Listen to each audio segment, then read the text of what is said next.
कौटिल्य की theory of राजशास्त्र को देखते हैं जी।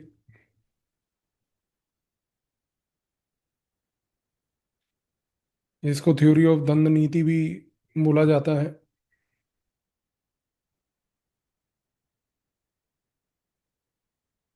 राजशास्त्र दंड नीति दो अलग अलग थ्योरीज हैं, बट कंबाइंडली देखेंगे दोनों को। दोनों का ऑलमोस्ट ऑब्जेक्टिव सिमिलर है। कौटिल्य ने कहा कि जो रूलर होता है उसको सिर्फ अपने थ्रोन पे नहीं बैठना चाहिए, वहां बैठ के उसको कोई स्पीचेस नहीं देनी चाहिए, बल्कि उसका काम होता है एक बहुत स्किल्ड जॉब, जिसके लिए उसको चाहिए कौटिल्य के हिसाब से नॉलेज, और नॉलेज के साथ साथ उसको चाहिए डिसिप्लिन। और ये नॉलेज और डिसिप्लिन के कॉम्बिनेशन से क्या होता है कि स्मार्ट डिसीजन मेकिंग होती है, जो एक रूलर के लिए बहुत क्रूशल आवश्यकता है। और इस आर्ट को कौटिल्य ने कहा कि ये होता है राजशास्त्र। तो राजशास्त्र क्या हुआ है यहाँ पर? एक आर्ट हुआ, एक साइंस हुआ गवर्नेंस करने का। इस राजशास्त्र में क्या होता है कि हर एक वो चीज़ की रिक्वायरमेंट होती है where you need to know कि स्टेट को हम स्ट्रांग कैसे रखें और लोगों को सेफ कैसे रखें। तो राजशास्त्र में ये फोकस रहता है। तो कौटिल्य ने ये बोला कि बस देखो, स्टेट क्राफ्ट जो है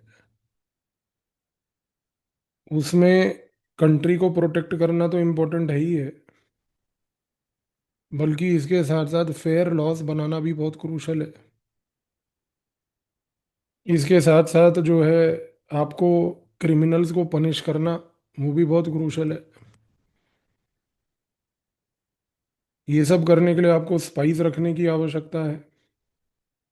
स्पाइस में भी आपको ये इंश्योर करना है कि वो लोग हों जो आपको इंटेलिजेंस एक्शनेबल लेके आकर गैदर करके दें। और आपका पर्पस ये होना चाहिए ओवरऑल कि आप protection plus development plus welfare, ये तीनों चीज़ों को कंबाइन कर पाए। जब ये होगा तो आप अचीव कर पाओगे गुड गवर्नेंस। और इसके तहत क्या होगा कि आप बैलेंस कर पाओगे सोसाइटी में एथिकल लिविंग को और जस्टिस को। और ये सब करने के लिए आपको क्या चाहिए? राजशास्त्र, combination of critical thinking,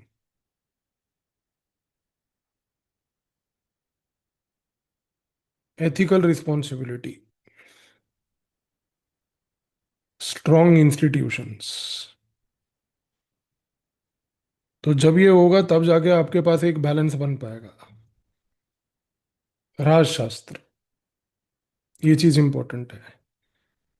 but ये करने के लिए राजशास्त्र आपको प्रयोग होगा दंड नीति का। दंड नीति का दंड नीति का मतलब यहाँ पर ये हुआ कि भाई आप स्टेट में आपके पास एक लेजिटिमेट यूज ऑफ वायलेंस का प्रयोग करने की पावर होनी चाहिए। Legitimate use. इसीलिए हम कई बार जो है, अगर हम थ्योरी ऑफ दंड नीति को देखें और साथ में राजशास्त्र को देखें, तो ये दोनों को कंबाइन करके देखने से ये कहना गलत नहीं होगा कि Kautilya was basically pre Weberian.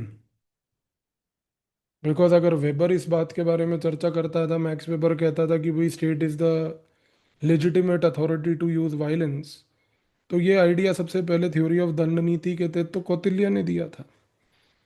तो कौटिल्य ने अपने केस में ये बात बोली थी कि वायलेंस जो है it can be used, but यहाँ पर हाँ, एक चीज बहुत इंपॉर्टेंट है, एज पर धर्म। क्योंकि आपका ऑब्जेक्टिव क्या है? राजधर्म इंश्योर करना। राजधर्म इंश्योर करना। तो ये चीज इंश्योर करने के लिए आपको ये मेक श्योर करना पड़ेगा कि आप अगर डंडे का प्रयोग भी कर रहे हैं तो उसमें भी एक मॉरल एस्पेक्ट इन्वॉल्व है, उसमें भी लीगैलिटी इन्वॉल्व है। तो यहाँ पर वायलेंस कोई आपके प्लेजर के लिए नहीं है। वायलेंस भी एक पर्पज के लिए है यहाँ पर, अगर देखा जाए तो, कौटिल्य के मुताबिक। ये चीज बड़ी क्रूशल है जी। इस रीजन से अगर आप देखो तो कौटिल्य ने स्ट्रॉन्ग पनिशमेंट की बात करी, पर उसने कहा कि वो स्ट्रॉन्ग पनिशमेंट के बीच में और क्रूअल्टी के बीच में एक लाइन ड्रॉ करने की आवश्यकता है। रूलर को स्ट्रॉन्ग पनिशमेंट देनी है जिससे डिटरेंस पैदा हो, क्रूअल्टी नहीं करनी है। क्योंकि पनिशमेंट का पर्पस क्या है? पर्पस ये नहीं है कि लोगों को बुली किया जाए, पर्पस ये नहीं है कि लोगों को स्केयर किया जाए। पनिशमेंट का पर्पस यहाँ पर कौटिल्य ने क्लियर कट बोला, वो ये है कि खास करके लोगों के बिहेवियर में चेंज लाया जाए, ताकि अगर लोग एक एथिकल पाथ से डिविएट कर गए हैं तो उस पाथ पे वो लोग रिटर्न कर जाएं, उस पाथ पे वो लोग रिटर्न कर जाएं। इस रीजन से कौटिल्य ने राजशास्त्र की थ्योरी में बोला कि रूलर को रक्षा करनी है, पालना करना है, एडमिनिस्ट्रेशन जस्टिस प्रोवाइड करना मतलब, और योगक्षेम, यानी कि वर्क करना है इकोनॉमिक प्रॉस्पेरिटी के लिए। और ये करने के लिए उसको, तीनों करने के लिए डंडा का प्रयोग करने की आवश्यकता है, लॉ बनाने की आवश्यकता है, एस्पायोनाज करने की आवश्यकता है, डिप्लोमेसी करने की आवश्यकता है, ताकि आप क्या अचीव कर पाओ इन सारी चीजों से? लोक सांग्रा,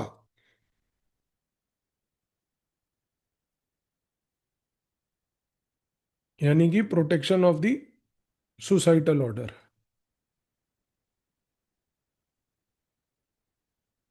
protection of the societal order. तो एक चीज तो क्लियर है बॉस, कि यहां पर जिस तरीके से कौटिल्य जो है वो राजशास्त्र को, दंड नीति को प्रमोट कर रहा है, वो इसलिए कर रहा है because they are both visualised as custodians of public good,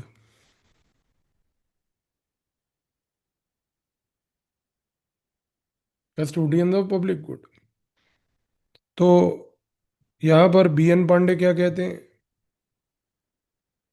कि राजशास्त्र थ्योरी जो है वो एक बड़ी थ्योरी है रियलिस्टिक स्टेट क्राफ्ट की।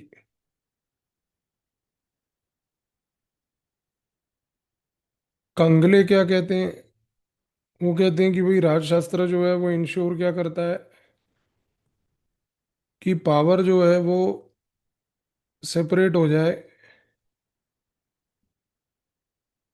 मोरालिटी से इस हद तक कि इवेंचुअली वो एक कॉस्मिक ऑर्डर ही क्रिएट कर पाए। क्योंकि डंडा जब आप प्रयोग कर रहे हो तो वहां पर थोड़ी सी मोरालिटी की चर्चा करना डिफिकल्ट है ना बॉस। डंडा तो definitely is not about morality, but power और मोरालिटी को कंप्लीटली सेपरेट भी नहीं करना, बस इतना ही सेपरेट करना है कि इवेंचुअल आउटकम दोनों का ये हो कि एक कॉस्मिक ऑर्डर यहाँ पर क्रिएट हो जाए। और प्रताप भानु मेहता क्या कहते हैं, जो कि एक बड़े प्रसिद्ध स्कॉलर हैं, तो प्रताप भानु मेहता जो हैं उनका मानना भी यही है कि इवेंचुअली अगर देखा जाए तो थ्योरी ऑफ राजशास्त्र एक एथिकल कॉन्टेक्स्ट के थ्रू एक सेंसिटिव गवर्नेंस मॉडल है, जिसको वो काफी प्रेज करते हैं। और यहीं पर एमपी सिंह जो हैं वो बोलते हैं कि भाई it is a template for strategic governance in global south.